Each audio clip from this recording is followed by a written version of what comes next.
அங்கே அவரும் அவர் கணவர் டாக்டர் மாரியப்பனும் ஈரோட்டில் ஒரு ஹோல்சேல் மருந்து கடை ஆரம்பித்தனர்.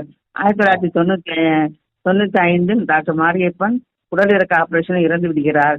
தனிமையாக தனது அக்கா லலிதாவின் மகள் மற்றும் உறவினர்களுடன் கடையை வெற்றிகரமாக நடத்தி வந்தார். நல்ல லாபம் கிடைத்தது. 1996 தனது பெயரில் ஒரு வீட்டு மனையை சாந்தி நகரில் வாங்கி வீடு கட்டி குடியிருக்கிறார்.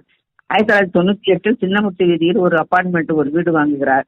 தனது பெயரில் வாடகை வாங்கி கொண்டு இருக்கிறார். வீடு வாங்கி 2 மாதங்களிலேயே தேவி கோமதி என்ற பெயரில் இருந்த வீடு லட்சுமி என்ற பெயருக்கு கிரயம் செய்யப்படுகிறது. எப்படி என்றால், வீட்டை பராமரிக்க சுரேஷ் என்பவருக்கு கொடுத்த பவரை தவறாக பயன்படுத்தி அந்த வீட்டை லட்சுமி என்ற பெயருக்கு மாற்றுகிறார். திரு தனபாலின் மனைவிதான் லட்சுமி. 1998 முதல் 2003 வரை வாடகை வாங்கி தருகிறார் கோமதியிடம். வரியும் கட்டுகிறார் கோமதியின் பெயரில். அதுக்கு ரெக்கார்டுமா வச்சிருக்கேன்.